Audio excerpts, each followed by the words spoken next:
Hello folks, if you're a long-time viewer of my channel, you're no stranger to these kind of videos, but this one's got perhaps a surprising ending, so I want you to watch it all the way through, and I'd really like it if you gave it a thumbs up. Let's crack straight on. We're comparing a 0% finance deal with a lease. The first 0% finance deal I found when I googled it was this. It's a Seat Ateca Experience 1.5 Eco TSI 150 PS of power, 36 months, 430 quid a month, £3,380 up front.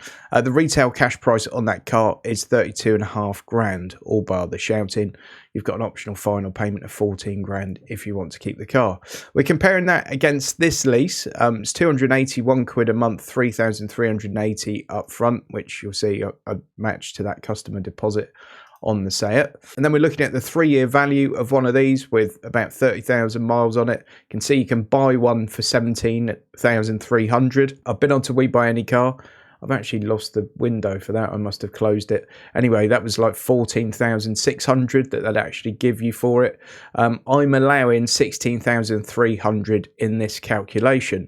So let's first look at the calculations, and then I'll talk you through each stage of this as we go. So the 0% finance PCP, upfront 3,380, 430 quid a month for 35 months. Obviously, you've got to pay vehicle excise duty, road tax in old money. That's 180 quid a year.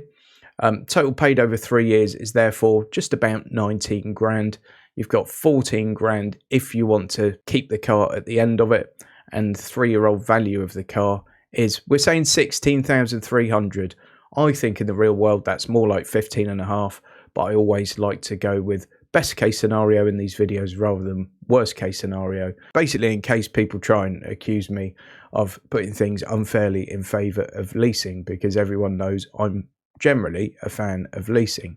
On the lease, upfront 3,380 quid, £282 a month over 35 months. Vehicle excise duty is included in your lease, so there's nothing extra to pay there. So it's cost you 13,240 quid to have that car for 3 years. So if we handed the car back after 3 years, so you have the car for 3 years, say that's it, don't want it anymore. If you'd have done that 0% interest PCP, you would have paid 5,730 quid more than if you'd leased it on a standard PCH lease, with that lease that we found on Lease Loco there today. By the way, there's a link to Lease Loco in the video description.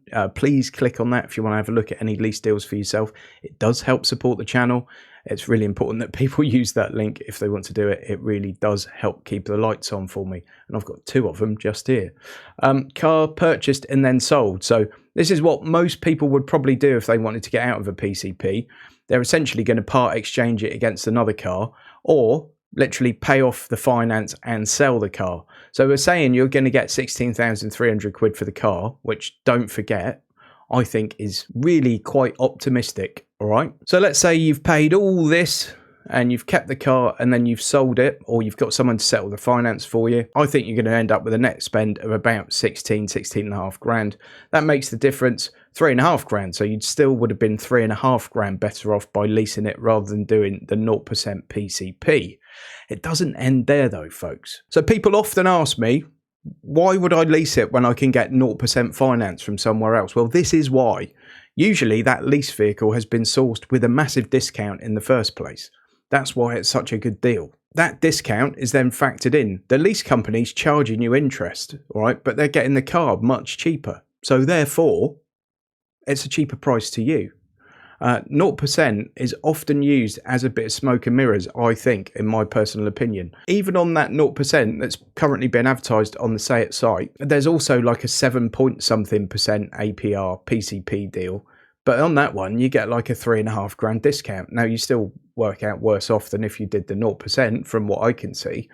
But do you see what I mean? Smoke and mirrors. People see 0% APR and they think, wow, that's amazing. It's the same as buying it for cash. However, it's not. Because look at this. If you paid cash for this car, or indeed, obviously, if you've got yourself a personal loan and just put that against the price of the car, you can get one for 28 grand. That's a saving of 6,250 quid. And it's not just one, you know, there are several cars here with between £3,000 and £6,000 discount, brand new cars. So let's go back to the spreadsheet. Yay, everyone says he's gone back to the spreadsheet. And let's just fill this in and stick with this, because this is not the full story either. Cash, you can get one for £27,985. That's a £32,500 car if you're doing the 0% PCP. If you were to get a loan, and let's say you put in that same amount of deposit, £33,080. I've looked on Tesco loans for a loan of £26,856. 35 payments of £767. Obviously, if you were buying this on a loan, you'd probably give yourself a longer payment window than 3 years, but we're trying to make all things equal here. So £767 a month. 540 quid in road tax, because obviously you've still got to pay your vehicle excise duty. 30,765 quid is how much that would cost you to own. So the 3-year value of the car being 16,300, that number we've sort of plucked from the air a little bit.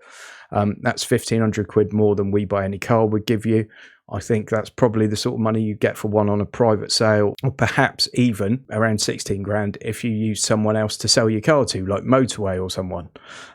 Total cost of the car after 3 years. So if you pay cash for it after 3 years, given that you've paid that for it, you've paid your vehicle excise duty, and you've got that for it when you've sold it, would be 12,225 quid for 3 years, which is cheaper than the lease. But wait till we get to the end. Now, a loan would have cost you 14,465 quid, and that's about 1,200 quid more than doing it on a lease. However, but let's not forget the opportunity cost. Opportunity cost is when you take your big lump of cash from your bank and invest it in something. And in this case, you're investing that big lump of cash in a car.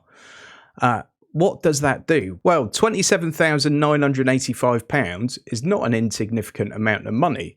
And if you were to put that into, say, a high interest savings account that's paying you 5%, and there are plenty of those around at the moment, using the most simple calculation possible and not actually factoring in for the interest on the interest accrued every year, you're looking at £3,600. That money would make you in a 5% savings account. That then starts to make things look not quite so rosy.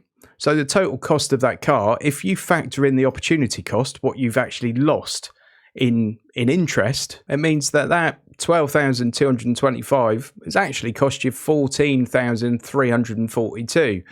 And that's more than leasing the thing in the first place. Obviously, if you want to buy the car and keep it for a long period of time, paying cash, I would say HP or a loan would be the best way to go. A lot of people think, oh, well, I'll lease the car and then buy it at the end of the lease. I would never recommend a lease as like a purchase strategy. A lease works really well for what it is. You sort of hire a car for 3 years, give it back, and then you sort of hire another one. And it works really well like that. If you want to buy a car, in my opinion, 99 times out of 100, you're better off getting a loan, using HP, or paying cash if you can. But don't forget, when you pay cash for something, you're losing out on potentially quite a lot of money that you would have accrued in interest that could have gone towards the insurance costs, the maintenance costs of the car, or you could have spent it on a holiday. 3,600 quid is a lot of money. And the old school mentality of save up your money and buy something outright for cash once you've got that money doesn't always pay dividends, folks. And I'm not telling you what to do. This is not financial advice in any way. I'm just showing you how the numbers work on this particular case and how you should probably take this kind of approach into your next car buying decision, particularly if you're looking at a new car. I'm sure there'll be loads of people in the comments saying, well, just buy a car for 800 quid and it only costs you 800 quid for 3 years. No one ever factors in anything going wrong, do they? And yes, if you want to go and buy an 800 quid car, fantastic. That's going to be a very different experience to having a brand new, say, Ateca. So you can't really make the comparison. And that brand new, say, Ateca will have 3 years full manufacturer warranty for the time you've got it. Your 800 quid car might die tomorrow and cost you 800 quid for 2 days ownership. You know, we just don't know. All right. So difficult comparison to make. But there we go. I hope you've got some value from that. Don't forget, folks, as well, you can book a call with me via my website if you want to chat with me about anything. I'm not a financial advisor. I'm not going to give you financial advice. But if you'd like to have a chat with another adult about anything car related, you can do that here. You just go onto the website, click on find out more. It tells you a few things. There's a few frequently asked questions there, and you can book it and we'll go on a video call just like this, one-to-one. I think people that have done it so far have got some value from it. And of course, if you're looking at any kind of lease deals, please do use that link to Lease Loco that's in the video description. Thanks ever so much for watching. Please give the video a thumbs up. Please subscribe to the channel, and I'll see you on the next one.